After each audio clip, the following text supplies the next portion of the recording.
Senhoras e senhores, esse é o episódio número 107 do Incursion. Eu queria agradecer a vocês pelo incrível suporte à comunidade, incrível suporte a essa página e, obviamente, pela paciência de esperar mais um episódio dessa bagaça.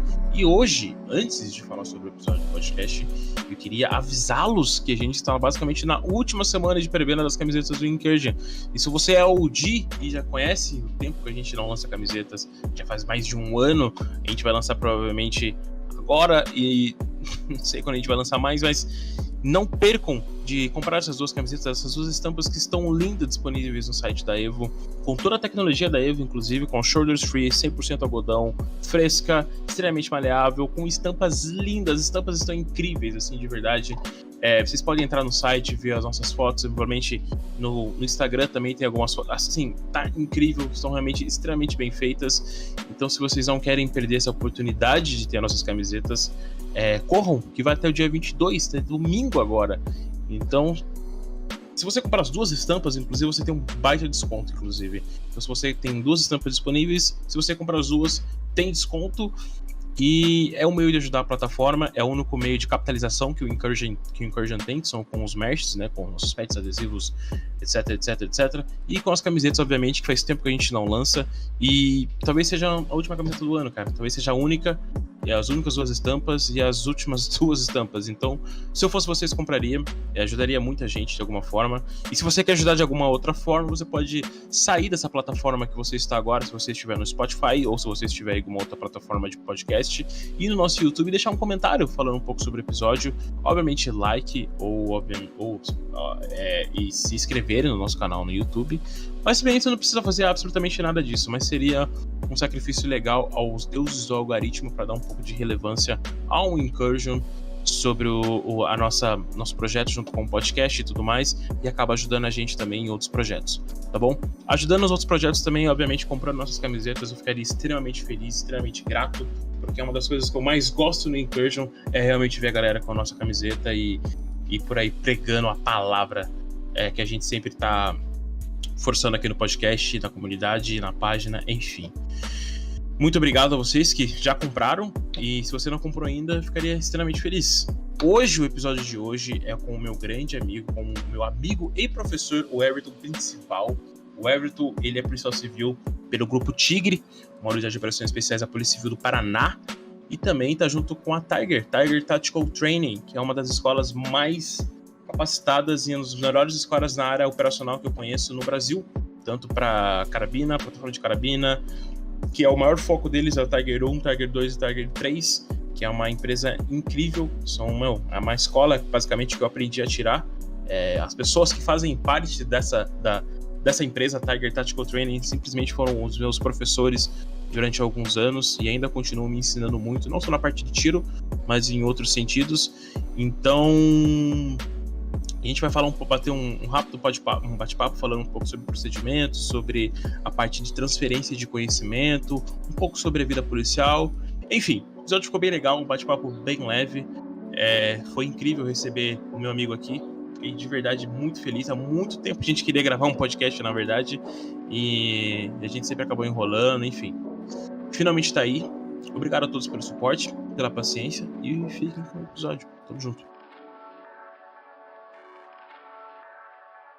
Galera, antes de começar esse podcast, eu queria falar sobre um problema. Quando você acorda de manhã e o café talvez não é muito bom, não é o café de toda qualidade que você está procurando, mas eu tenho a solução para você agora, que é a Blackwater Coffee Company. Se você quer procurar e saber sobre o projeto, é só procurar no Instagram como Blackwater Coffee Company.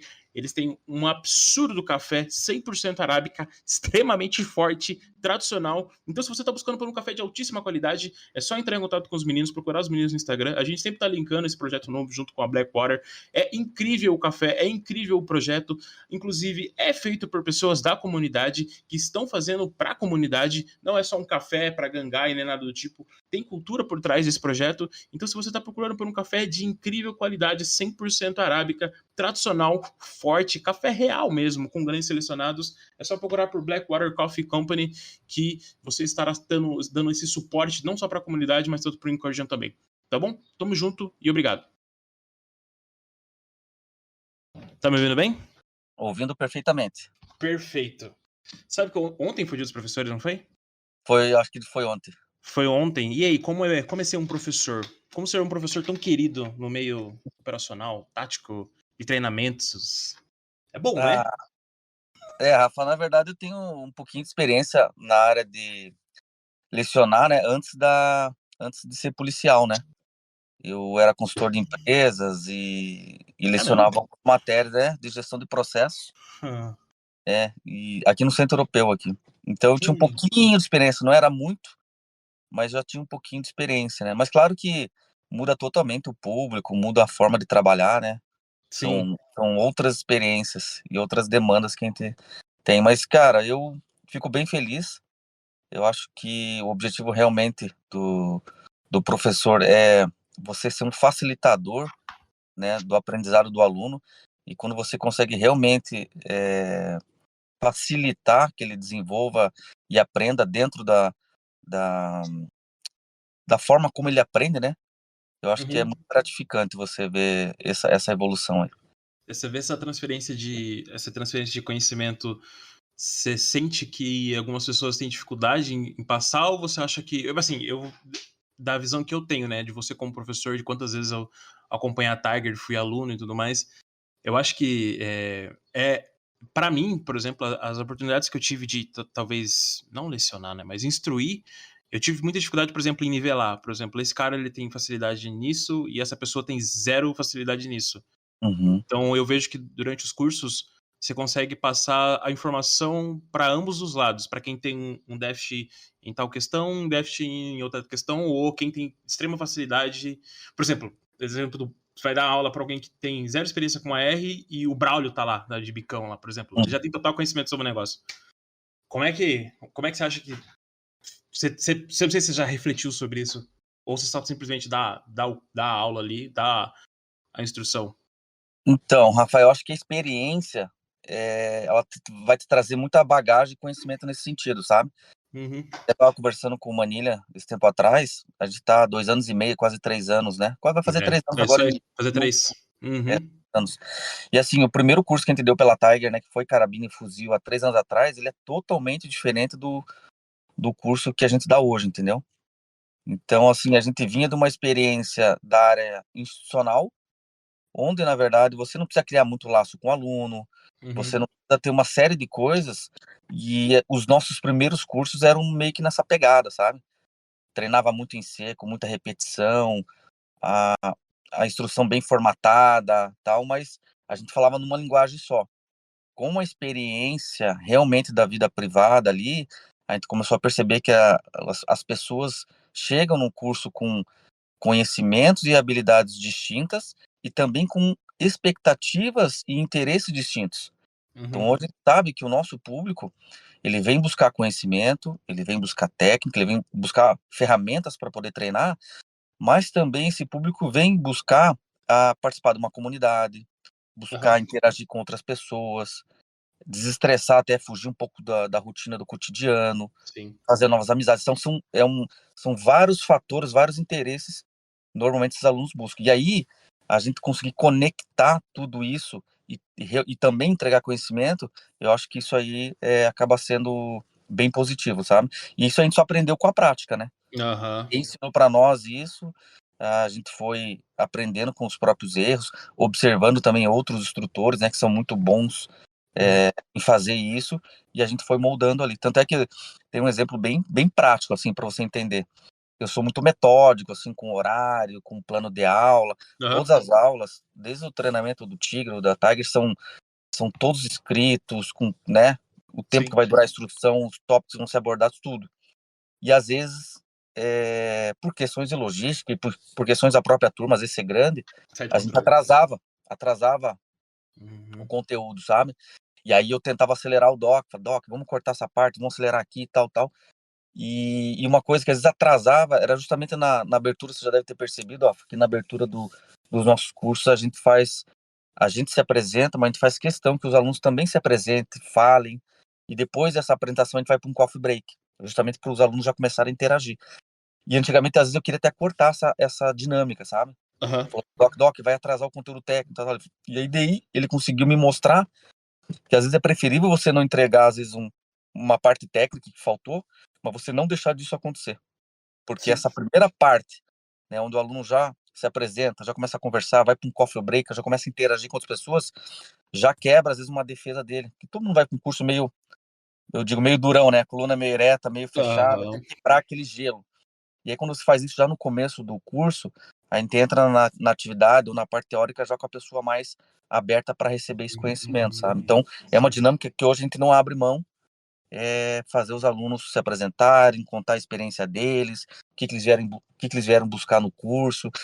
E aí também serve para a gente nivelar mais ou menos como é que está a turma. Não só vendo depois na parte prática, mas sabendo como que é o perfil dessa turma e direciona o conhecimento para o perfil da turma, sabe? Aham. É, eu percebi isso, porque realmente quando a gente tá fazendo um curso, por exemplo, principalmente o Tiger 1, né, de carabina, que uma hora chega a primeira parte, né, de instruções, que é a parte mais focada na parte técnica, né, em si, de funcionamento da plataforma e tudo mais, o que é a plataforma em si.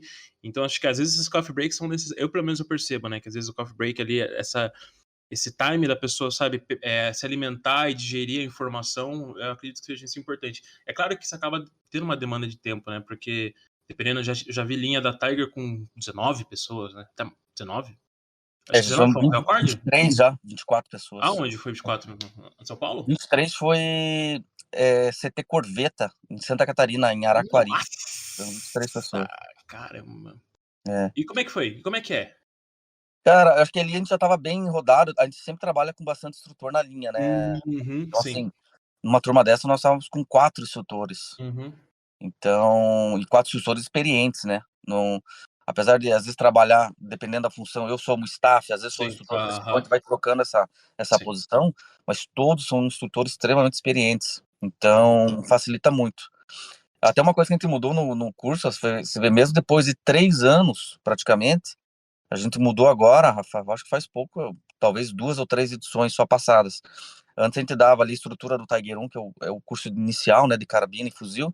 Sim. A gente fazia ali 3 ou 4 horas de teoria, praticamente a parte da manhã toda, entregando toda a parte de breve histórico do armamento, montagem, desmontagem, Uhum, manutenção, balística, balística terminal, enfim, tipos de munição, customização funcional, enfim. sim. E aí depois do almoço que nós iniciávamos a parte prática e depois zerar os fuzis. E a gente percebia toda vez que isso acabava sugando um pouco o aluno, sabe? Porque 4 horas de teoria ali, somente no início do curso, que ele tá meio ansioso para mexer no armamento e atirar, a gente entendia que não estava 100% justo, sabe? E agora a Aham. gente mudou um pouco. O que que a gente faz? A gente tirou a parte de manutenção, montagem, desmontagem, manutenção do primeiro dia, que é uma parte que demora pelo menos uma hora e meia, né? E a gente Uhum. jogou pro segundo dia, ou seja, é até legal que ele já tirou com o armamento dele. No segundo dia que a gente coloca a parte de manutenção e desmontagem. Então a gente fracionou a parte teórica, vamos dizer assim, né? A parte que ele não está atirando na linha de Sim. tiro. Ele A gente acaba fazendo a colocou ali. limpeza daí, né, e tudo mais? Então o que que a gente faz? Ótimo. No primeiro dia, ele fica 2 horas na sala de aula e já vai para a Aham, parte prática. sim. E aí no primeiro dia, né? No segundo dia, ele retorna para a parte de sala de aula e faz a montagem, desmontagem, manutenção. Ele fica mais uma hora e pouquinho ali fazendo isso. E depois vai para a prática. Então isso aí, a gente viu que nas últimas 2, 3 turmas fluiu muito melhor, sabe? Sim, eu acho interessante o fato de. Eu não sei se todo mundo é assim, né? Eu tenho pouca experiência com escolas, na verdade. Obviamente, eu tenho mais experiência com a escola da Tiger, porque eu tive a oportunidade, né, de estar com vocês mais. Mas eu não sei se todas são assim em termos de evolução, de realmente estar. Porque eu lembro que eu acompanhei o segundo, né? O segundo curso da Tiger, que foi lá em Curitiba. Vocês tinham feito um, Uhum. né? Uma turma piloto, depois fizeram o segundo. E eu tive o privilégio de estar lá com vocês e tudo mais. Tanto que foi lá que iniciou nossa amizade e tudo mais, toda a parceria, tanto com o Encourage quanto com a Tiger. E você vê, eu lembro que a gente tava no hotel, né? Então a gente passou toda a parte de instrução de manutenção, de customização, tudo no mesmo dia, né? E realmente é prolongado, né? Você tá naquela vibe de puta, ainda tá aqui, sabe? Porque realmente tem aquela parte de excitação de você quer tirar, né? Você quer participar do curso. E é normal, acho que é normal de todo aluno, né? Eu acredito. De estar com essa Exa vontade, realmente quer tirar e tal. exatamente. Até porque a gente recebe muitos alunos, né, Rafa, que às vezes é o primeiro contato dele com arma longa, né? Com a pistola ele já tem, às vezes, Uhum. uma experiência, já tem uma habilidade, mas a gente tem muito aluno que chega lá, a gente brinca, né? A gente chega com o fuzil na caixa, original. Que ajuda desde montar, né, montar a bandoleira, instalar o rebre dot, ensina tudo. Então, isso às vezes no início causa uma certa ansiedade, né? Nesse caso específico de Curitiba, até uma questão logística não tinha como fazer diferente, né? Porque o stand onde a gente ministrava a instrução não tinha sala de aula, né? Sim, eu lembro A gente disso. pegou um hotel próximo para poder usar a sala de um auditório, né? Um mini auditório para poder dar essa parte teórica. Então a gente tinha que matar ali realmente toda a parte teórica, porque uma questão de logística, né? Mas hoje, a maioria dos clubes que a gente vai, no Brasil todo, eles têm uma sala de aula que seja, né? E a gente consegue daí fazer essa divisão. Hoje a gente consegue dividir, né? A teoria a gente divide em 2 dias, que daí acho que diminui a ansiedade do aluno e também sobrecarrega menos, porque se entregar 100% das informações teóricas de uma vez só, a retenção do aluno é menor, né? Então, você fracionando, ele consegue reter mais o conhecimento. Eu não sei como é, mais uma vez, eu não sei como são outras escolas, mas o negócio interessante que eu acho, mais uma vez, a única escola que eu tive de carabina e de armamento longo foi com a Tiger, mas o quanto é um método seguro. Obviamente por conta, né, do background pelo Tigre e tudo mais, porque eu sei que, caso as pessoas não saibam, né, você pode até falar sobre isso, que é basicamente o mesmo treinamento que vocês passam durante o curso, durante o COT, tanto que eu acompanhei, tive o privilégio de acompanhar o COT e realmente é o mesmo padrão, é o mesmo tipo de abordagem, o mesmo tipo de treinamento, porque assim, eu já tive experiência de estar com alguém que vem, por exemplo, do Airsoft, né, e ela tem a ideia, a base de achar que é fácil você manipular armamento como o R15, mas quando ela pega e ela vê que alguns procedimentos como deixar aberta, trava, posição de segurança e tudo mais, ela vê que fala, assim, parece fácil, mas não é fácil. E quando eu vejo de uma forma como talvez um instrutor, assim, aconteceu isso comigo, né? De realmente estar falando, tipo, eu sei que você tem tanta experiência com talvez esse tipo de plataforma, parece uma plataforma relativamente fácil, mas quando a gente começa a trabalhar a parte de segurança, a parte de, deixar aberta, posição de segurança, trava, que é algo muito importante, principalmente, né, na área de operações especiais, da onde a Tiger vem, né, do background que vem a Tiger, você principalmente junto com o Tigre, que vem com essa base de trava, segurança de trava, que é algo extremamente importante, acaba ficando mais complicado, né? Acho que o aluno consegue identificar que, opa, é outra ideia. A gente costuma dizer que a doutrina é a mesma, né, Rafa? Sim. E cada unidade tem a sua doutrina, né? Não quer dizer que uma tá mais certa que a outra. A gente costuma dizer que a gente vem entregar a doutrina que a gente trabalha há vários anos, né? Até décadas, e que para nós vem dado certo. E que outras unidades também trabalham com a mesma doutrina ou muito parecido, né? A gente sempre a gente está sempre buscando essas atualizações, né? De técnicas, de táticas, de procedimentos, muita coisa que a gente vê ali na linha da Tiger, às vezes não é uma coxa de retalho, mas é alguma coisa que a gente vai buscando de fora, né? Eu lembro que uma mudança bem simples que a gente fez nas linhas da Tiger. Antigamente a gente fazia, né, comandava para o aluno fazer inspeção, ou lá, descarregar um armamento, fazer inspeção física, visual, dupla conferência, todo o procedimento completo. E quando ele terminasse, ele levantava o braço forte, né, e dava o limpo.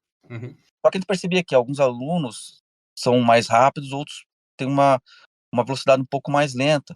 E aí a pessoa que acabou fazendo o procedimento de forma rápida, ela acaba abaixando o braço. E aí começa a ficar inquieta. E aí toda hora a gente tem que ficar perguntando para mim quem tá limpo, quem não tá limpo. Então, o DOC, quando ele foi fazer um curso para ser instrutor de fuzil pela SWAT do FBI, ele trouxe aquele procedimento de quando o aluno terminar o que ele tem que ser feito, ele deixar os 2 braços para trás, né? Em uma linguagem corporal, né? O instrutor consegue, né, ter o contato visual que o aluno já terminou o que tinha que fazer. O aluno não fica ansioso, porque ele fica com os braços relaxados para trás, só aguardando. E também impede do aluno ficar mexendo na arma desnecessariamente, né? Ele controla as mãos dele. Isso para nós tem funcionado muito bem, porque basicamente a gente pergunta só uma vez se tá tudo um armamento frio, né, os 2 braços para trás, e aí sim a gente autoriza a segunda etapa, que é realmente se abaixar e buscar objetos ao solo.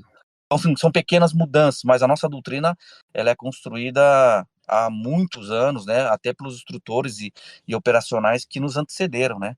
Então, realmente, a gente utiliza na unidade e nos nossos cursos a disciplina, a gente é muito rigoroso com a disciplina do uso da trava, né, até porque é uma arma de ação simples. Então, e a gente vê que grandes unidades aí que do mundo todo, Sim. né, que estão na linha de frente realmente também utilizam essa disciplina, né? Uhum. Então, Eu antes de ter experiência com a plataforma grande, eu já tinha consciência, né, do uso da trava. E eu acho que depois dos cursos da Tiger é até demais, assim.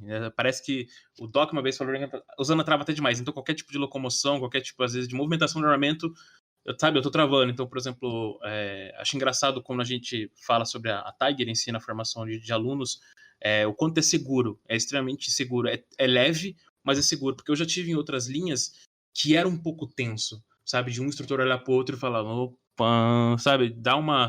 Dá aquela vibe meio tensa e tudo mais, ou ter esse negócio de tipo, olha, fica mais naquela galera ali, que assim, talvez ali.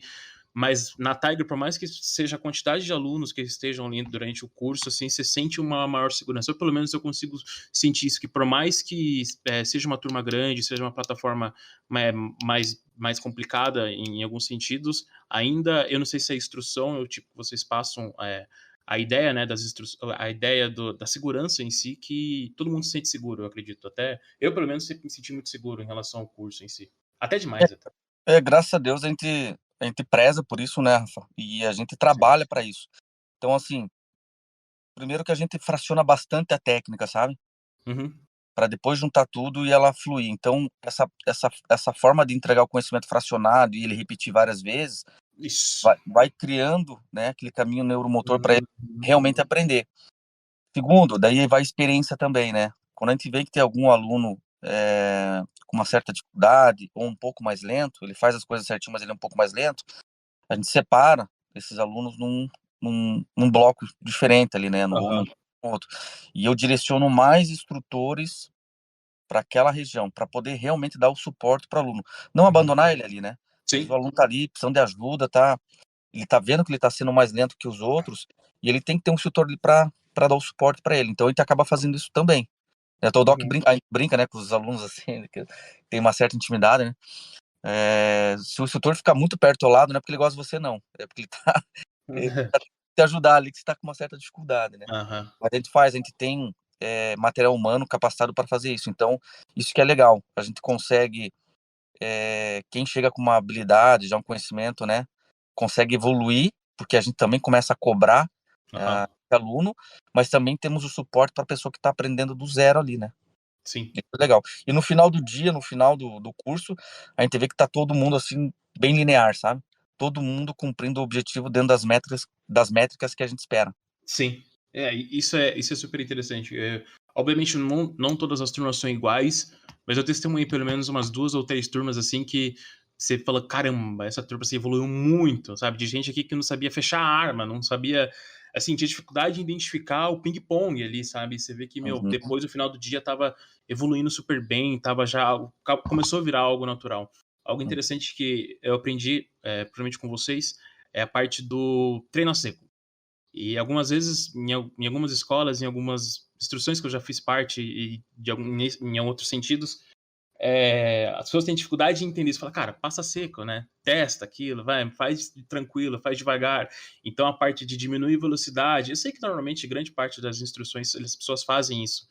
Mas pelo menos o que eu aprendi pra mim é realmente, sabe, diminuir a velocidade, então faz a seco, fala qual que é a dificuldade, porque tem muita gente que tem dificuldades pequenas ali, assim, coisa de recarga em L, às vezes, meu, fechar a arma e tudo mais. Isso para todas as plataformas, tanto para pistola quanto para R e tudo mais. E eu acho que uma das maiores, talvez acho que é a maior coisa que eu aprendi nessa área, juntamente com a Tiger, obviamente, é a parte de fazer a seco, diminuir a velocidade, sabe? Ter essa vibe de paciência, eu acho. Não sei se essa é a palavra, mas ter a paciência de instruir. Não sei se é isso. Faz sentido? Vem da doutrina nossa de treinamento, né, Rafa? Até a gente já mudou bastante isso no sentido inverso, né? Por exemplo, a gente costuma dizer que a gente treina para poder atirar e não atira para treinar. Então, Hum. tá muito mais em seco depois com um disparo real, né? Para você ver realmente se a tua técnica tá sendo efetiva. Até por uma Uhum. questão de nutrição também, né? Se a gente tiver que disparar toda vez que a gente faz o movimento, a gente vai dar bastante disparo, o que não seria ruim, mas nós temos um limitador financeiro, né? E Sim. lógico. É.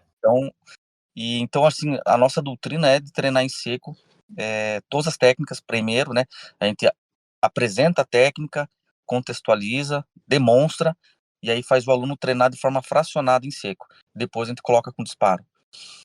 No começo, até eu falei que foi uma coisa que a gente tirou um pouquinho o pé, que era a nossa doutrina institucional, né? A gente treinava muito em seco. Tanto é que se você pegar Aham. Tiger 1, Sim, eu lembro. Aham. o teu ainda já teve um alívio pé, mas o primeiro, a turma alta, Aham. no segundo dia os caras estavam tomando já relaxante muscular. Dedo, Eles né? não eram Dedo já acostumados. começa. Então, assim, a gente vê que causava uma fadiga muito grande no aluno, e a fadiga nesse sentido não é legal, porque quando o aluno está fadigado, ele começa a baixar o nível de atenção e a probabilidade de cometer um erro aumenta muito. Então, hoje a gente já consegue monitorar isso. A gente vê quando a turma está, por exemplo, a gente vai dar aula num local que está muito quente, muito calor, muito sol, a gente dá muito mais intervalos. Quando a gente vê que o nível de consciência ali, ou de atenção dos alunos começa a baixar muito, a gente dá intervalo. E hoje a gente faz menos em seco. Então, assim, talvez para o aprendizado seria melhor ele fazer um pouco mais em seco, só que como curso, como experiência, a gente tem feito um pouco mais, que daí fica mais atrativo para ele. Então ele faz o treinamento em seco, mas ele não faz muitas repetições. Se antes a gente fazia lá 20 repetições em cada posição, eu já coloco para 10, entendeu? 10 repetições. Só que realmente, que nem você falou, fracionando, né? Aham. Você falando de arma longa ali, a gente faz 10 apresentações a partir da posição 3,5. Sim. 10 apresentações a partir da pronto em cima. E aí depois 10 apresentações com disparo em seco. E aí a gente vai acrescentando até ele fazer com disparo real, né? Sim. Então hoje um pouquinho do treino em seco. A gente faz bastante ainda, mas não chegar ao ponto do aluno fadigar, sabe? Sim. Que a gente fala para Realmente. eles, um curso, né? A gente vem entregar para vocês conhecimento e ferramentas para vocês treinarem depois. Claro que a pessoa vai sair bem melhor do que ela entrou, a gente espera que sim, né? É um dos nossos objetivos. Mas não é um curso que vai fazer a pessoa ficar treinada. A gente acredita no treinamento continuado. É ela com uma certa frequência fazer o treinamento. E aquilo que você falou no início ali da nossa conversa é bem isso. O que a gente faz na nossa unidade de treinamento é exatamente o que a gente entrega no curso. Não só as técnicas, mas até o aquecimento. Falar, eu tenho condição de treinar em casa, eu treino em seco. Se eu conseguir fazer 1 ou 2 vezes por semana, 10 minutos, já está excelente, sabe? Sim. Uma coisa interessante dos treinamentos que eu acompanhei é manter o mesmo nível de instrução e técnica e de paciência em diferentes turmas e diferentes situações climáticas, né? Pelo que eu me lembro, já passei por todas as 3 situações climáticas possíveis: extremo frio, extrema chuva, a chuva de CTT, aquela chuva, lembra acho que do Tiger 2? Aquela foi real, né, cara? Cara, aquela foi... eu passei o calor de Mirassol, mas acho que eles passaram um calor maior, né, lá no norte, não lembro. A gente já foi para Natal, né? Então lá Nossa. também a gente já fomos para Mas Fortaleza também. o de Mirassol, eu lembro, cara, o de Mirassol, o último de lá de Mirassol foi absurdo. O último, não o último que vocês foram agora, acho que foi no Tiger 1, não sei se vocês lembram de Mas Mirassol. o mais quente que a gente pegou foi no interior de Goiás, São Luís dos Montes Belos. Nossa. Lá tava bem quente. E a gente já pegou chuva e frio, né? Aqui em Curitiba normalmente às vezes é frio. Lá no CTT pegou uma chuva. Chuva, Mas meu. eu acho que a maior chuva que a gente pegou, Rafa, você já estava também, foi num outro clube de tiro que tem ali em São Paulo. Vou me recordar agora, antes da Tava gente no Assault, eu lembro. no Eu lembro. assalto. Meu, Então, foi... lá, lá chegou a levantar água assim Você perdeu o no celular, né? solo. Você perdeu o Queimou meu celular. iPhone. Nessa brincadeira. Mas assim, realmente, mas isso aí faz parte da instrução, né? Como a gente trabalha com um ambiente outdoor, então a gente não colocando em risco a segurança dos alunos, né? Sim. Desde que não tenha risco de segurança para os alunos, a gente toca o curso, com chuva, com sol, com o que for aí. Não. O problema do sol, da chuva do CTT, que era, se eu não me engano, posso estar enganado, mas eu acho que era a turma alfa do Tiger 3, cara. Lembra Foi que exatamente. Foi. os aparelhos ópticos todos, eu fiz meio que picado, né? Eu tava gravando, Mas os aparelhos ópticos todos com água e, meu, foi uma batalha, cara. Foi difícil. Embaçando a lente, né? Meu, E é legal que também, assim, né? Você realmente consegue colocar o teu equipamento à prova, né? sim. Eu numa condição climática aí Aconteceu lá, né? A galera falou, opa. totalmente desfavorável, Uhum. você consegue ver realmente se o teu equipamento vai suportar uma intempérie dessa. Sim, Os, os- realmente. os equipamentos de baixa qualidade, com certeza, não, né? A Não. gente não teve nenhum equipamento que queimou, nada, mas alguns entraram água, embaçou a lente. Ah, aham. É ideal, né? Teve uns que não, tipo, entraram, embaçaram e ficaram o resto do curso embaçado, basicamente. Exatamente. É. O que eu ia te falar? Eu ia falar sobre na parte da transição, sobre a gente falando sobre treinamento em si, a coordenação, né, do último COT. Como é que você consegue formar, né, a parte de instrução em si? Eu lembro de coordenar, né, fazer toda a planilha ali de instruções e tudo mais. É fácil, difícil? Então, Rafa, como é que a gente. Dois momentos também, do aprendizado, né? A gente procura aprender com os nossos próprios erros e com os Aham. erros dos outros também, mas nem sempre tem essa oportunidade de aprender com os erros dos outros. Em 2017, eu ajudei a coordenar o COT também. Então, nós éramos em 3 coordenadores ali, né? O 14, o 07 e eu. Aham. Então, a gente dividiu muito bem a coordenação, só que nós também éramos instrutores. Então, toda a parte de armamento e tiro ficou comigo, e a parte de combate em cinto fechado, o combate aproximado, ficou com o 14 e com o 07. Aham. Ali a gente viu muita dificuldade entre você estar numa coordenação, onde você tem que planejar, organizar, dirigir, controlar, e você também leciona a aula, né? Onde você tem que escrever plano de aula, Aham. correr atrás dos recursos, enfim, preparar a aula. Então, foi bem, a gente teve várias dificuldades nesse sentido. Nessa última edição de 2022, eu tive a oportunidade de coordenar novamente. Eu fiz questão de quase não ministrar aula, sabe? Aham. Ministrei Foram poucas aulas, poucas, né? Eu lembro. bem poucos. Por quê? Eu estava focado realmente no planejamento, organização, direção e Aham. controle, né? Sim. Então, e funcionou muito melhor, porque eu estava vivendo o curso sempre 10 dias para frente, né? Porque Uhum. já estava tudo planejado, os recursos tudo prontos, o instrutor tudo certo. Eu estava sempre, por mais que o curso tenha um planejamento para ele todo, né? Nesse último foram 93 dias de curso, com Nossa. exceção, tirando o TAF ainda, né? Aham. Entrevista, tudo, que demora pelo menos mais uns 15, 20 dias, mas assim, a parte refinada, somente onde teve viagens, né? Teve Uhum. bastante viagens nesse último corte. 4, Eu 3 estava viagens. eu tava vivendo o curso sempre 10 dias para frente, sabe? Uhum. Acertando esse detalhe. Então me deu essa condição de trabalhar melhor, né?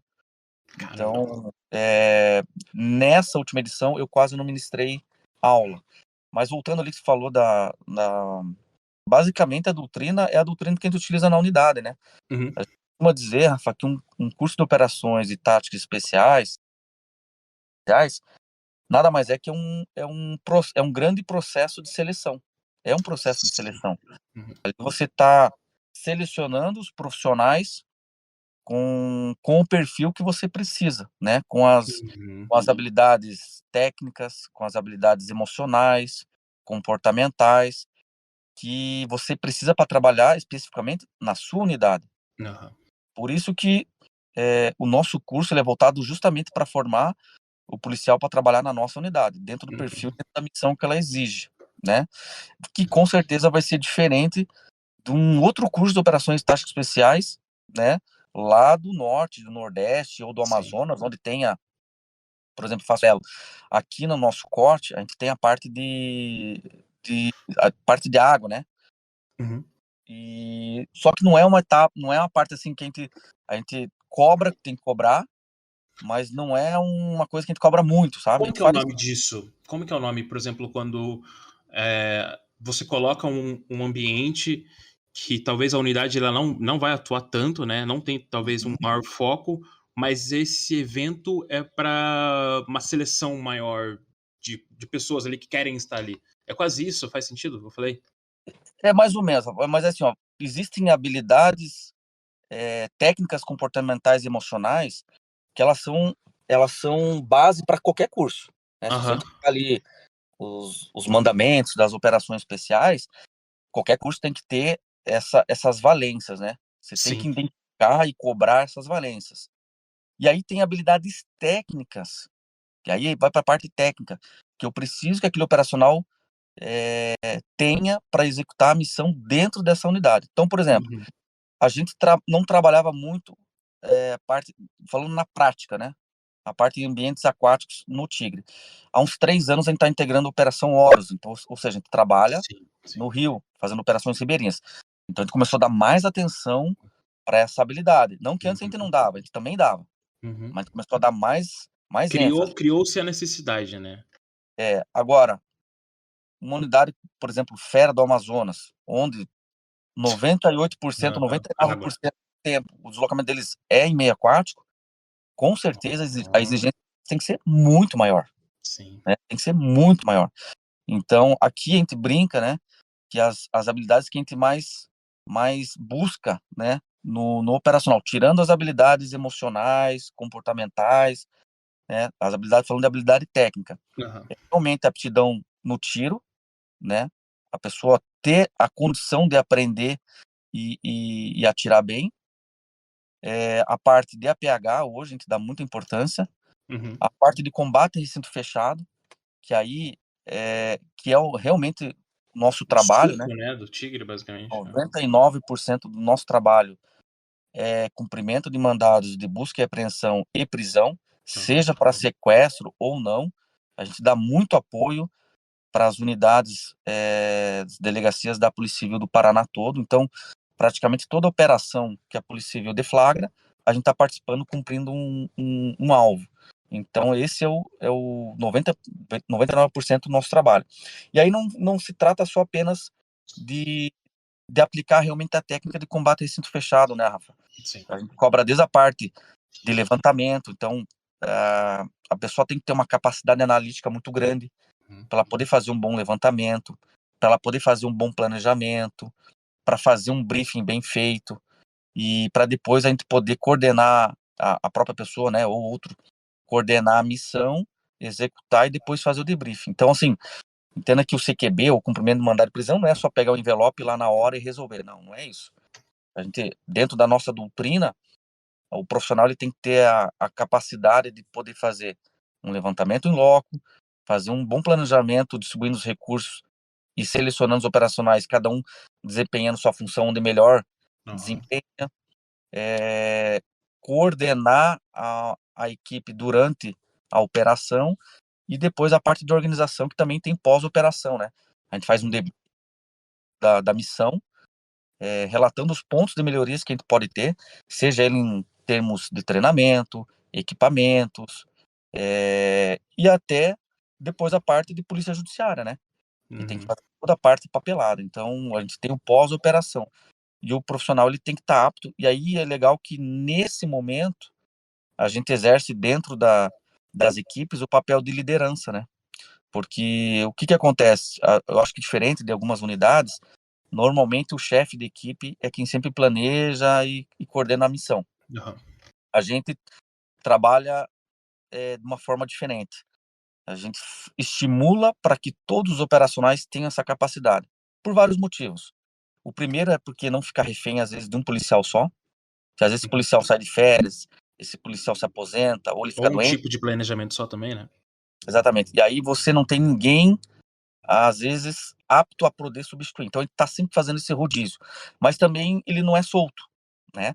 Normalmente o chefe de equipe ou operacional mais antigo, o mais experiente ali, ele vai atuando como se fosse um tutor ali, sabe? Ele acompanha desde o levantamento, do planejamento e coordenação. E ele vai dando, se ele achar necessário fazer algumas correções ou surgir algumas mudanças pro policial ali, ele vai dando já em loco, sabe? Uhum. Ó, vamos fazer tal coisa, o que você acha? Já pensou em fazer de forma diferente?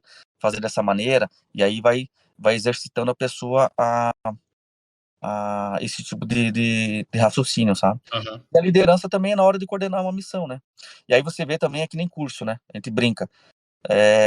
Quando você está num curso, existe o papel lá do xerife, né? E ninguém quer ser xerife, porque é a janela ali onde é mais visado, mais cobrado pelos Aham. instrutores. E quando você passa na função de xerife, você dá muito mais valor e você acaba acatando as determinações de xerife, tanto de funções quanto de horários, e a gente brinca que isso transporta para o mundo real. Então, por exemplo, quando você faz todo um planejamento e briefing, você planeja desde do horário que os profissionais têm que estar pronto na base para poder receber o briefing, quanto Uhum. tempo o briefing vai durar, se puder a gente faz um pequeno ensaio, quanto tempo vai ser esse ensaio e que horário exatamente nós vamos deslocar da base. Então, tem vários pontos de horários demarcados. E a gente precisa que o policial siga esses horários. Porque se começar a atrasar, lá no final vai atrasar a missão, que é uma coisa que a gente não quer. Então, e quando você passa pelo líder da missão, você vê o quanto é importante estar todo mundo pronto no horário ali. E aí você Uhum. valoriza também isso aí, como a equipe funciona bem. Eu acho interessante quando eu fui na formação do COT, né, no curso do Tigre mesmo, como é muito parecido. Eu não sei como foi isso, né, na verdade, não sei se você pode falar em relação a como foi o desenvolvimento da formação, o desenvolvimento desde o primeiro curso até o curso do que é hoje. Porque eu não tenho, obviamente, total consciência, né, de como são todos os cursos de operações especiais do Brasil. Eu tenho talvez um pouco de conhecimento por meio de amigos, né, e tudo mais, e tá inserido na área como a página e tal, mas o COT em si é o mais próximo que eu vi sobre a formação mais específica para a unidade. Por exemplo, a exemplo que eu tenho disso é o Delta, né, que é uma unidade, extremamente capacitada no mundo, basicamente, e o Uhum. Delta ele tem essa capacitação de pegar, selecionar o cara certo para a unidade certa, para a atividade certa. Então ele começa desde o início, assim como o COT faz, que tem, obviamente, a parte de seleção, e após a parte de seleção, ele começa desde o começo, desde a parte de pistola, desde a parte de fuzil. Por mais que o cara tenha total tipo de experiência em diferentes plataformas, diferentes tipos de operações, ele começa desde o começo, né? E o COT eu vejo que, assim, vocês pegam os alunos e formam os alunos de forma quase assim, estreita para a atividade do Tigre, né? Para a atividade realmente que a unidade faz, tanto na parte de investigação, né? Na parte de atividade de operações mesmo, atividades aéreas e tudo mais. Acho que eu não sei se você pode falar sobre isso, se esse curso foi um dos mais completos, mas eu tive a oportunidade de testemunhar realmente que, foi para várias outras unidades, né, de atividades federais, a parte de atirador designado, né, e outras partes de atividade, parte de visão noturna, arrombamento, esse tipo de coisa. Mas não sei se você pode falar algo sobre isso, sobre a evolução do curso em si, algo nesse sentido. Ah, com certeza, Rafa. Então, assim, eu tô há 14 anos ali na unidade, né? Uhum. Embora pareça um tempo intermediário, eu só acompanhei 3 cursos de operações táticas especiais ali. 2014, que foi como eu fiz como aluno e me formei. 2017, onde eu ajudei na coordenação e também fui um dos instrutores. E agora 2022. Então, assim, esses eventos para nós, eles não são muito constantes, embora a gente quisesse, né? Ter Uhum. mais cursos para formar mais gente, para sempre renovar a equipe ali. Sim. Mas foram 3 experiências que eu tive. O que eu posso dizer em termos de evolução, Rafa? A parte da estrutura dorsal do curso, ela permanece a mesma, Uhum. né? Então, a parte de seleção, desde o teste físico, teste de tiro, as entrevistas que são importantes para nós, porque a Aham. gente ensina bastante gente na entrevista, e é uma Uhum. entrevista subjetiva, né? É. Não é uma parte objetiva. A parte objetiva é o TAF, é o TAT, que é o teste de tiro, mas a entrevista, né, ela é uma parte subjetiva. E antes dessa entrevista, a gente faz o quê? A gente faz uma investigação de conduta de cada aluno. Então, a gente pega e tenta investigar o máximo que a gente pode para poder levar informações e fazer realmente uma entrevista.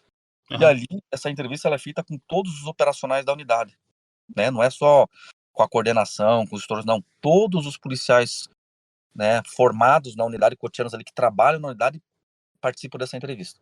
E aí tem essa parte subjetiva. E aí nós temos ali, no meu, por exemplo, falando em evolução, né? 2014, a gente não tinha semana administrativa do curso. Aham. Ela começava praticamente na semana zero, ou na semana rústica, né? Uhum. E então no meu não teve essa parte administrativa. Como a gente tem vários alunos, né, de Coesp que vem fazer depois de ser caveira já, vem fazer o nosso curso, a gente também vai aprendendo muita coisa com eles, né? Uhum. Daí, para 2017, conversando com o Mário, que trabalhava trabalha, né? Trabalhava no COI, que é o Comando de Operações Especiais aqui da Polícia Militar do Paraná. Ele comentou que lá eles faziam a semana administrativa. E o porquê eles faziam essa semana administrativa. E para nós fazia mais sentido ainda, né? Uhum. Porque o que acontece? A semana administrativa nada mais é que, além de você entregar um conhecimento técnico e também sobre a unidade para aquele policial que vai sair na semana rústica, ou seja, ele leva alguma coisa da unidade. Ele sai com uma boa impressão e conhece o trabalho da unidade. Que às vezes Nivelação, né? é. Basicamente. E o principal escopo, o que é? É você preparar o aluno para ele ir para a fase rústica. E evitar perder bons profissionais. Às vezes você tem um bom profissional com perfil adequado, é um cara bom, é um cara que seria bom para a unidade, mas ele sai numa fase rústica porque ele não tinha conhecimento básico necessário. E na polícia militar, onde já aplicam, né, normalmente nos QUESPs tem isso, ele já recebe o policial militar que tem muito mais bagagem que o policial civil nesse sentido. Uhum. Até porque é um curso paramilitar. Sim. Então se cobra muito questão de padronização, ordem unida. Então, assim, vou te falar alguns detalhes que a gente acaba vendo no curso. Para nós, chegava aluno para iniciar o curso, o cara com uma bota que não era adequada, o cara querendo ir para semana zero de cueca de algodão, né? Onde o correto é você sugerir que o cara vá com calção térmico, para evitar assadura. Então, a gente perdia muitos alunos na semana rústica, às vezes não porque ele não aguentava o processo, é porque ele não tinha sido instruído minimamente com coisas básicas para poder pagar a etapa. Em 2017, a gente colocou, foi a primeira vez agora, em 2017, a gente conseguiu colocar essa fase administrativa. E foi muito bom. Foi muito bom. Desculpa te interromper, eu só queria comentar que como isso nos Estados Unidos isso é feito absolutamente em todos os cursos, né? Tipo, eles sempre fazem pelo menos cerca de 2 a 3 semanas, basicamente de nivelação em relação pro aluno, né, pro candidato de chegar no curso, pelo menos de forma mais preparada. Eu não sei se outras unidades no Brasil fazem isso, não sei se você pode comentar sobre, mas eu acho que isso acaba de fato deixando o curso até mais profissional, né, até mais capacitado, ou não? Assim, para nós, tem outras unidades que fazem, tá, Rafa? Eu acho que Aham. várias unidades fazem, tá? Para nós, o que dá muita informação também, por exemplo, a gente tem palestras e orientação com nutricionista, Caramba. desidratação, rabdomiólise, tudo que se imaginar sobre nutrição. A gente tem palestra com médico, né? Até para o aluno entender que não é interessante ele tomar qualquer tipo de estimulante durante um curso, que ele não vai estar numa condição física e mental adequada, e que qualquer coisa que ele ingira ali pode ter um efeito mais agressivo. Então, tem palestra com médico. A gente tem palestras para ensinar o aluno a questão de tratar sobre assaduras, cuidar dos pés. Que mais? Eu acho que tem, se eu não me engano, acho que vocês fizeram algo relacionado à organização também, né, do material. Não, isso aí bastante. Aham. Porque, o que a gente espera? Que quando iniciar a semana zero, o aluno já esteja já no padrãozinho, sabe? Uhum. Já tem uma boa formação de ordem unida, que é cobrado muito ordem unida, Aham. o enxoval, então, né, tem aquela questão do cerimonial, onde ele tem que abrir uma lona, Sim. cada local da lona tem um adesivo para colocar ali um material específico, tem um pote, o pote, ele tem uma etiqueta contendo tudo que tem que estar dentro do pote, tudo organizado. Então, para o policial civil, no geral, isso não é uma coisa, vamos dizer assim, normal, né? Então, a gente ensina ele na fase administrativa para poder cobrar na semana zero. E Aham. aí, lá ele é cobrado. Mas então, a gente dá todas as condições para o policial que tem o perfil e tem a vontade de concluir e pagar essa missão. Então, a gente Uhum. viu que essa parte da semana administrativa ela é extremamente importante. Foi uma coisa que a gente colocou em 2017, tá? Mas o escopo do curso, ele é o mesmo. A gente pode separar o curso em 3 grandes fases. Elas não têm o mesmo tempo de duração, né? Mas Uhum. são 3 grandes fases. A primeira fase é a fase de rusticidade. A gente entra a parte administrativa, ou 4 fases, vamos dizer assim, né? A Uhum. parte administrativa, a parte de rusticidade ou sobrevivência, embora um curso desse ele seja rústico durante todo o curso, mas ele tem uma fase mais específica para isso. Então, ele tem uma fase, né, de rusticidade, depois tem a fase técnica, que é a grande parte do curso, né? Onde realmente ele vai poder Uhum. treinar e ser cobrado por aquilo. Então, a gente tem provas semanais. Todo sábado tem prova de alguma matéria e podendo ser reprovado ou não, né? Sim, Então, ele eliminatórias, né? passa por Todas as provas, provas. apesar dele ser constantemente avaliado, né, ele pode ser desligado a qualquer momento do curso. Uhum. Mas tem as provas escritas e práticas todo final de semana.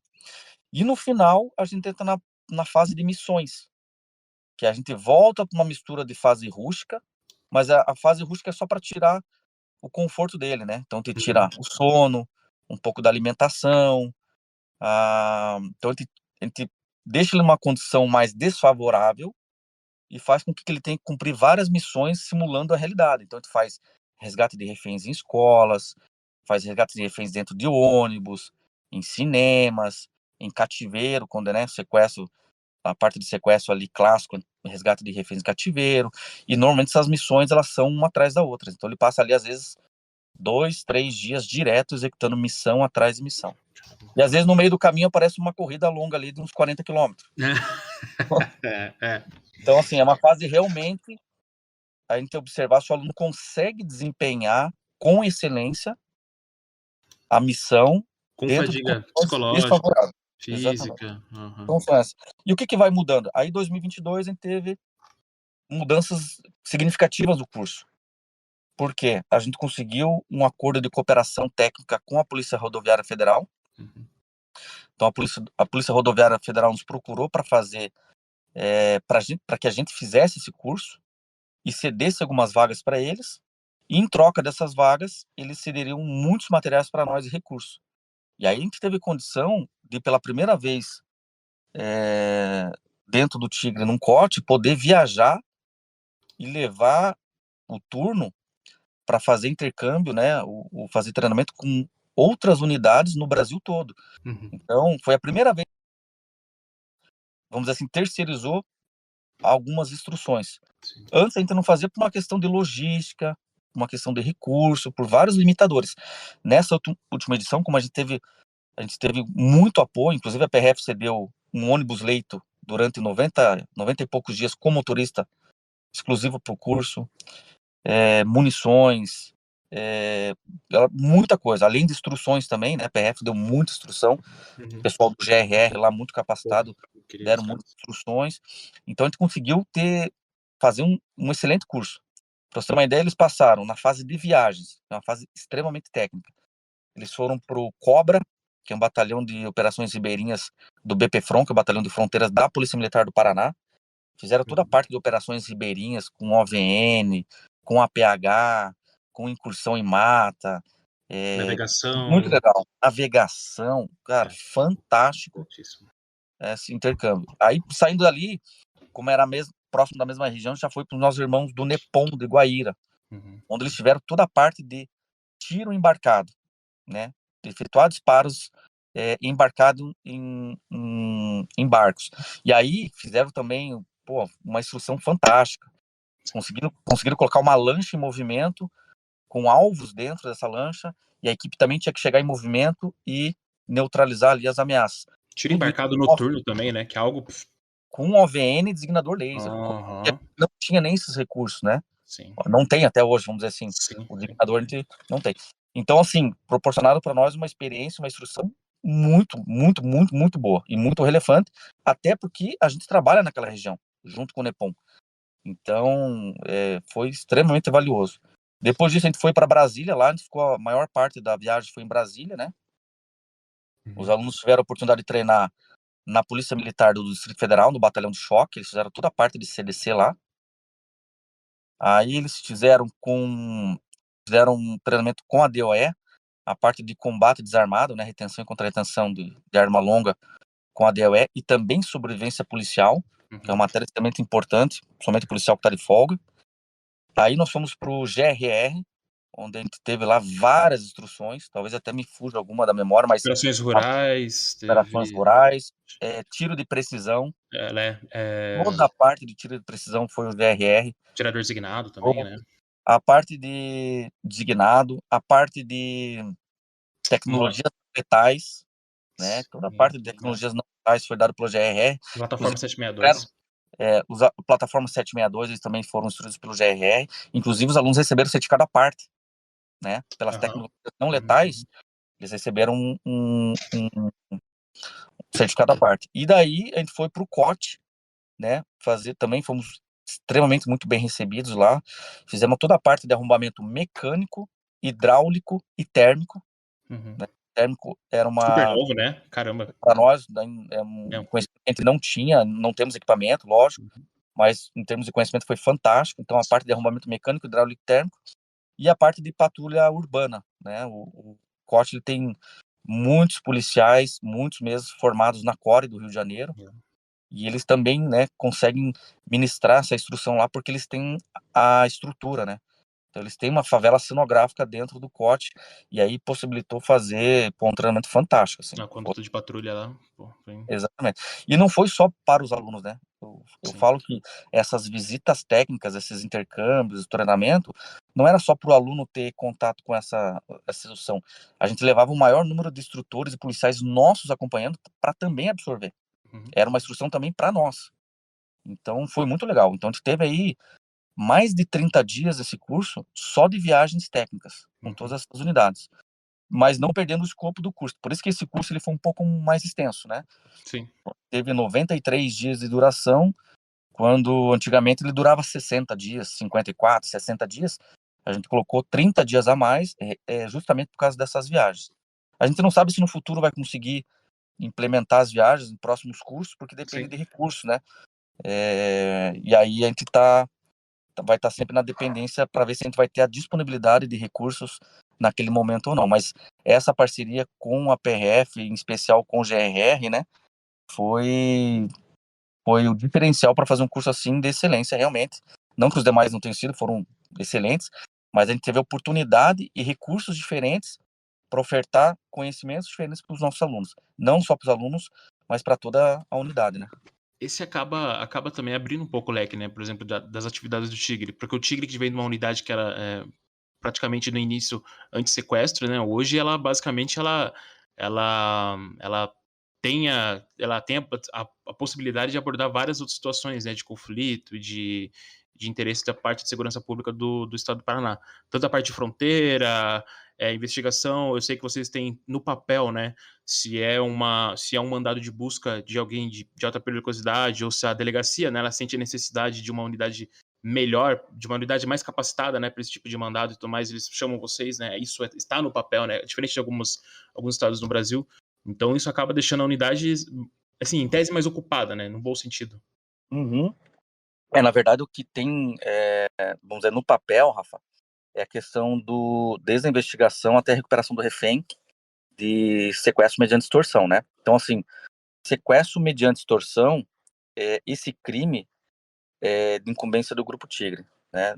Então, se ocorre algum tipo de sequestro, quem vai atuar exclusivamente no Paraná vai ser o Grupo Tigre, desde a elaboração do boletim de ocorrência, a cuidar da família e das vítimas, orientar, investigar para descobrir o cativeiro e resgatar o refém, tá? Então, isso aí é do Grupo Tigre.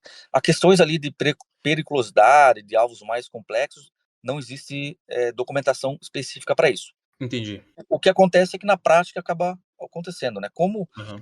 Como a gente participa da grande maioria das operações da Polícia Civil, seja a DENARC, que é antitóxicos, Delegacia de Homicídio, estelionato, até colarinho branco, a gente participa de Cargas. todas as missões, cargas, Uhum. interior chama a gente também. Então a gente dá apoio, está sempre disposto, né, a ajudar a unidade.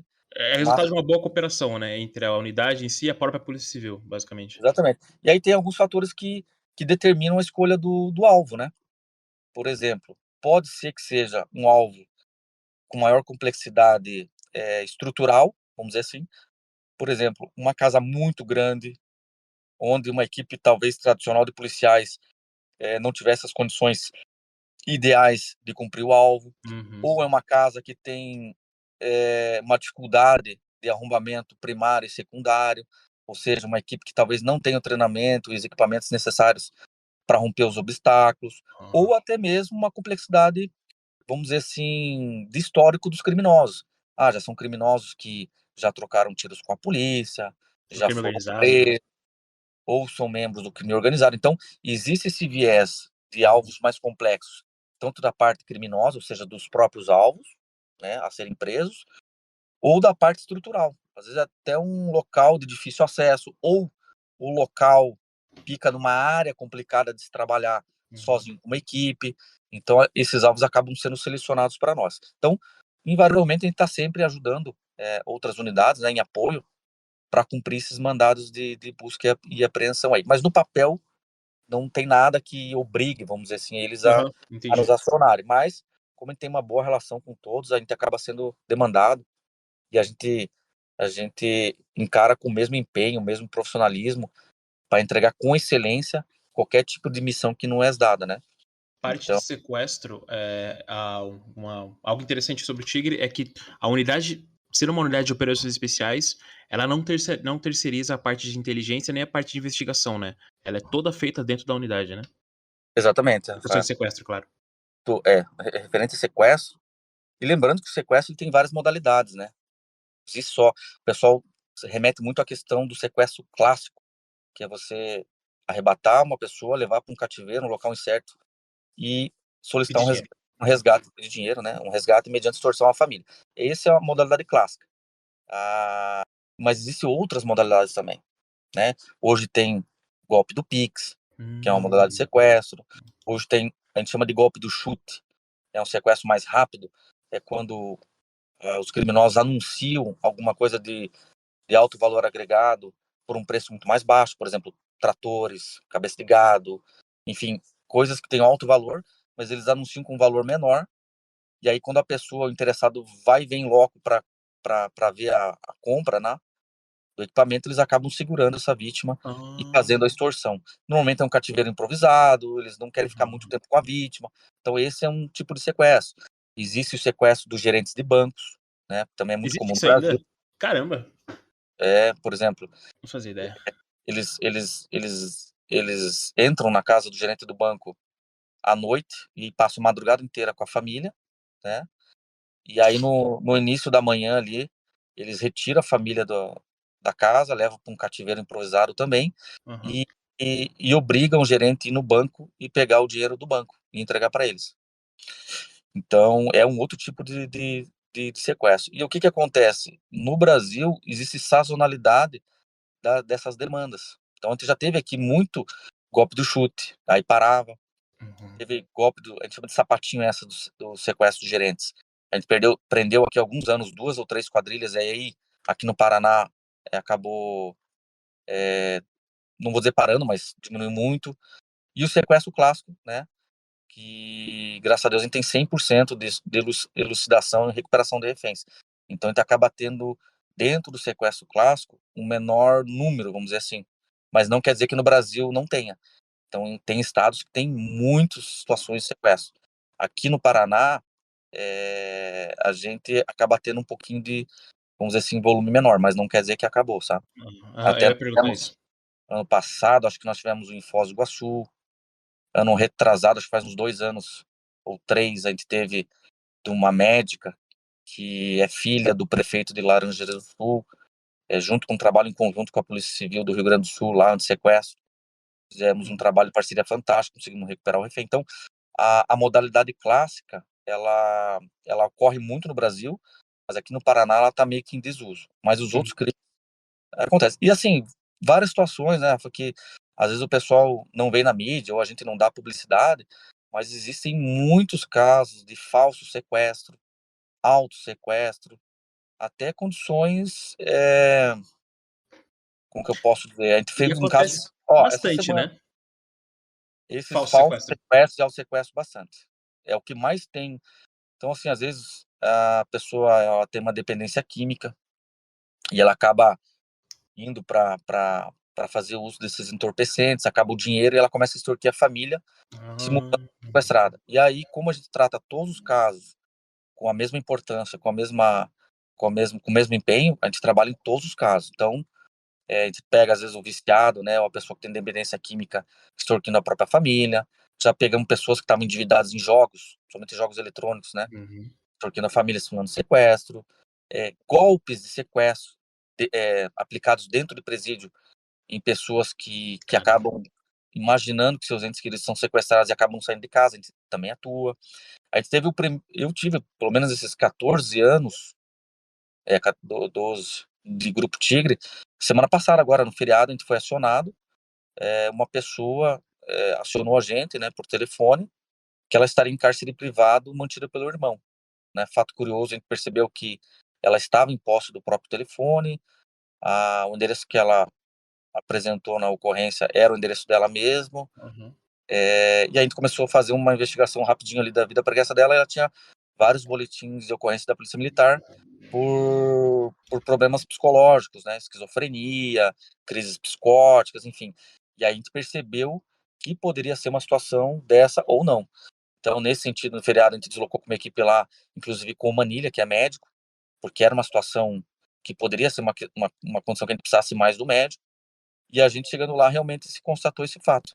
Ela não estava em cárcere privado, ela estava numa crise psicótica, achando que o próprio irmão estava mantendo ela em cárcere. E a gente, em loco, presenciou que não era a situação.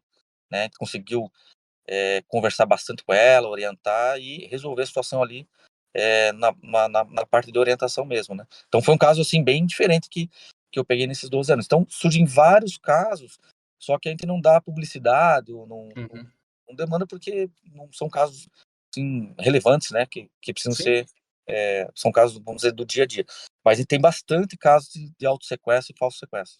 Você consegue compartilhar, talvez, qual o maior tempo de investigação, o maior tempo de cárcere que você acompanhou?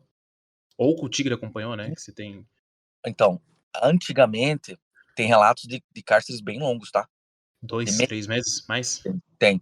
Num tempo recente, desde que eu tô na unidade, o máximo que eu acho que acompanhei ele foram 10 dias, não mais que isso. Tá. É bastante, Mas né? Se parar pra pensar, né? é bastante. Mas assim, falando em 10 anos pra cá, 8 anos pra cá, 8 anos pra cá, não mais que 3 dias. Entendi. A gente consegue resolver rapidamente. Tecnologia, hoje meios disponíveis de investigação, enfim, Uhum. acabam ajudando a gente e a gente conseguir. Mas a gente tem relatos dos policiais mais experientes, mais antigos, que já tiveram cárceres de meses, entendeu? Caramba. Inclusive fora do estado, onde a vítima foi levada para outro estado. Então, assim, Nossa. casos bem complexos, mas que, mais uma vez, a unidade, né, ela, Uhum. ela, ela tem esse know-how, tem essa expertise de recuperação de reféns, graças a esses policiais que desde há 30 anos atrás estão fazendo esse trabalho com excelência, né? Por exemplo, Ah, a grande boom do sequestro foi no ano 2000, né? sim. A unidade tinha vários sequestros ao ano. Então, houve mudança depois da legislação, isso também desestimulou um pouco os criminosos na questão do sequestro, por causa da legislação. Vira o crime Ficou, hediondo, né? hoje o crime de sequestro é 30 anos. Sim. Então, podendo chegar a 30 anos de reclusão. Então, assim, a pena ficou muito pior e isso também desestimula eles, né? Você já assistiu um documentário, um filme chamado Sequestro? Não, ainda não, Rafa. Cara, é muito bom. Na verdade, ele fala sobre a equipe anti-sequestro aqui de São Paulo. É bem antigo. Se eu não me engano, se eu não me engano, tem na Netflix. E eu lembro que eu era moleque, né? Eu acho que, sei lá, tinha uns 14 anos. E eu lembro que é um dos filmes que mais me impactou quando eu era adolescente, né? E foi por esse filme que eu conheci o Grupo Tigre, inclusive, porque super foco, né? Eu falei, puta, comecei a pesquisar tudo sobre sequestro e tudo mais, sobre taxa de sequestro por loucura de adolescente. E eu lembro que eu conheci o Grupo Tigre justamente por isso, que eu descobri que realmente tinha uma unidade no Brasil que era focada basicamente nisso, só que não é uma unidade simples, né? Que não é uma unidade só focada em anti-sequestro, é uma unidade de operações especiais focadas em anti-sequestro. E o que me faz perguntar, existe alguma outra unidade que é focada em anti-sequestro e é operações especiais? Ah, que é operações especiais, eu não me recordo. Não, né? Se eu não me engano, eu acho que a Core, mas eu não vou passar um dado impreciso. Eu acho que a Core do Ceará, só que ela não faz a investigação. Entendi. Na verdade, a única unidade que faz a própria investigação, né, do sequestro, e também a unidade de operações especiais que faz um resgate tático, que eu tenho conhecimento, é o Grupo Tigre, né? Os outros estados, eles vão ter as delegacias anti-sequestros, que normalmente eles chamam de DAS, Delegacia Anti-Sequestro, e também tem uma equipe tática, mas não necessariamente é vinculada lembrei, a Santa Catarina. Santa Né? Catarina? Sério? Core, minto. A Core não é anti-sequestro. Ela tem é o DEIC lá, que é Entendi. bom também. O DEIC, apesar do DEIC ter uma unidade anti-sequestro dentro do DEIC, mas apesar de não ter como caráter de unidade tática, né, eles são investigadores que fazem investigação de sequestro e também acho que roubo a banco, salvo engano, mas a equipe deles é muito boa taticamente, muito. São pessoas assim, Existe apesar de eles não não. ter formação, não ter esse negócio de Aham. código, Sim. todos os policiais lá são um nível técnico assim absurdo, Sim. Aham. são muito bons.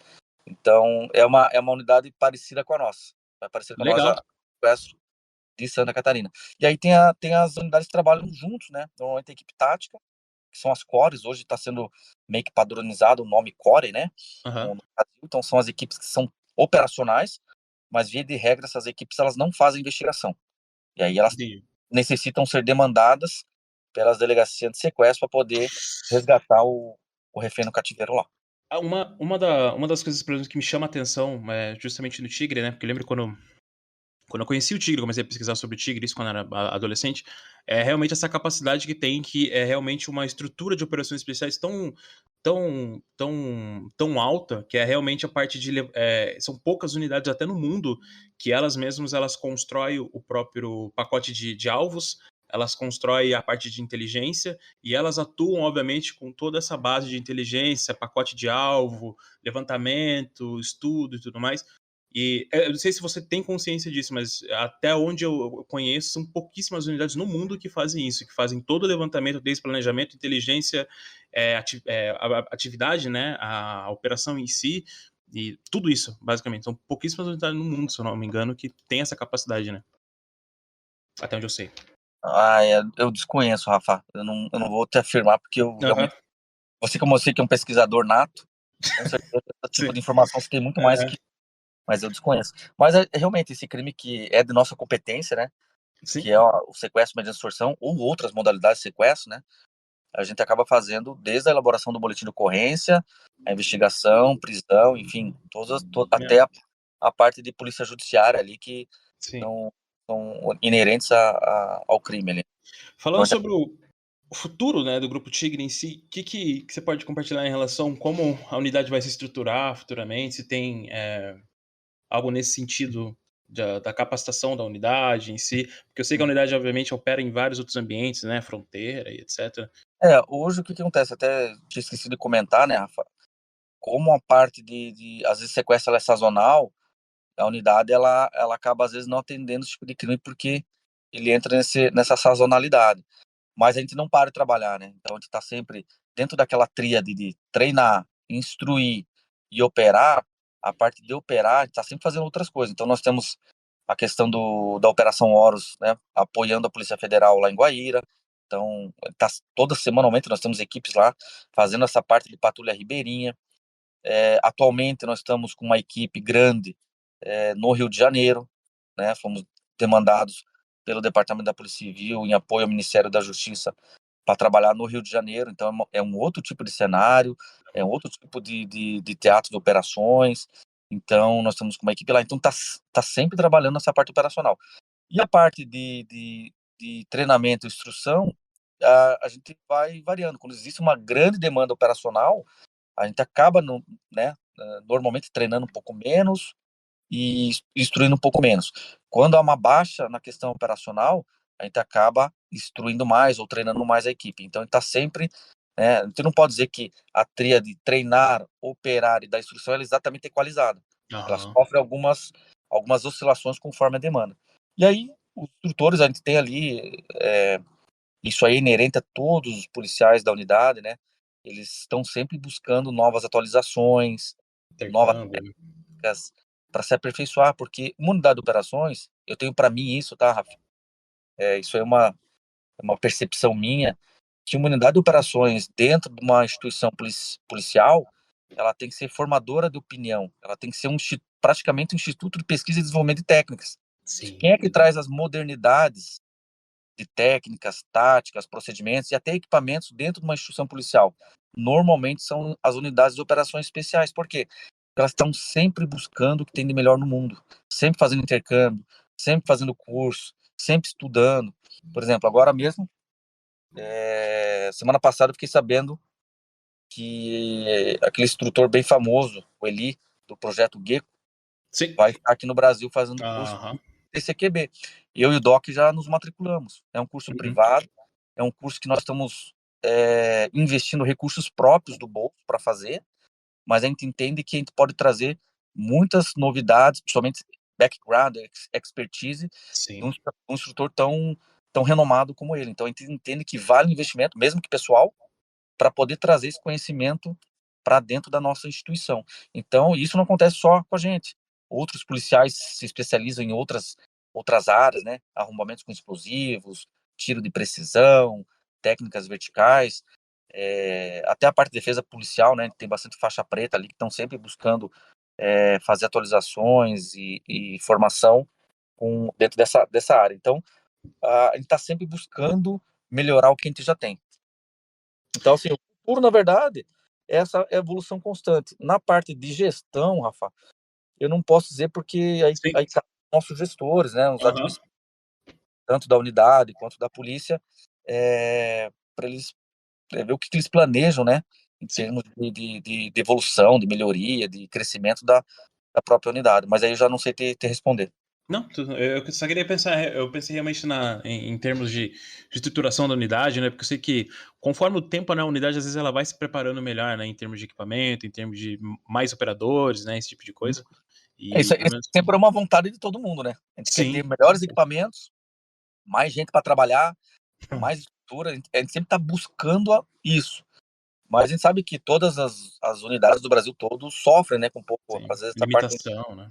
o mundo ideal ali não existe Sim. eu acho que para todas as unidades aí, né, para todas as Uhum. unidades do Brasil todo.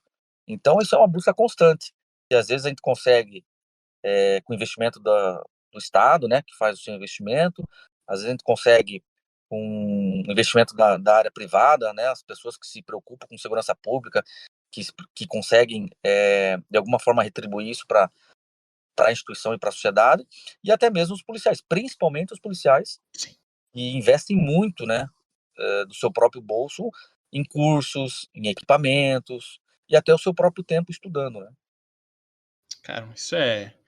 Acho que isso é o suco mesmo, né, do tigre. Pelo menos eu consigo. A unidade de operações especiais que eu mais tive contato na minha vida e, meu, de fato é bem visível isso, quanto a unidade ela sempre tenta se desenvolver e crescer cada vez mais com seus operadores, tanto com a instituição quanto pessoalmente e tudo mais. E. Bom, professor, eu não sei se. Talvez tenha alguma escapado, alguma coisa pra gente conversar, mas acho que a gente cobriu bastante coisa, eu acredito. Quero tomar mais o seu tempo. Tomar quase 1 hora e pouco de podcast. E eu queria te agradecer. A gente é amigo há tanto tempo e nunca tive a oportunidade de fazer podcast. Aí eu te vi um podcast e fiquei com inveja. Eu falei, deixa eu chamar o Everton pra vir fazer um podcast também, que eu fiquei com inveja. Mas eu queria te agradecer, cara, por disponibilizar o seu tempo precioso pra estar batendo papo comigo aqui. Mais uma vez, obrigado de coração. Rafa, eu que agradeço, fiquei muito feliz com o convite, agradeço pela deferência, pela oportunidade. Para mim foi uma alegria muito grande estar batendo esse papo contigo, dentro das possibilidades e dentro das informações que a gente pode compartilhar, né, de forma institucional. Eu acho que perguntou, né, tem muitas coisas que a gente não pode falar ou não quer falar por uma questão de sigilo profissional, né, ou às Sim. vezes até porque não é interessante para a unidade, mas dentro do que a gente pode falar, do modo geral, isso falou sobre o curso, o processo de seleção, né, a gente pensa sempre como um curso, além de um processo de seleção para os profissionais que vão trabalhar com a gente, as vagas que a gente oferta para as demais instituições sempre criar um laço de irmandade entre instituições, né? E graças a Deus aí tem conseguido alcançar esse objetivo. A gente tem contato próximo com muitas unidades do Brasil todo e sempre se ajudando, sempre se apoiando. Isso para nós é importantíssimo. Meu, ótimo, perfeito. Muito obrigado mais uma vez. E pra mim é uma honra, na verdade. Né? Sempre, nossa, eu tive. Acho que do Tigres foi só o Doc e você. E, obviamente, vou ver se eu consigo trazer o 17 um dia, que eu acho que é uma missão quase impossível. Não, ele Mas vai, é. ele vai. Ele vai, Só né? Conversar com ele vai com certeza. E, meu, é isso. Obrigadão mais uma vez e até a próxima.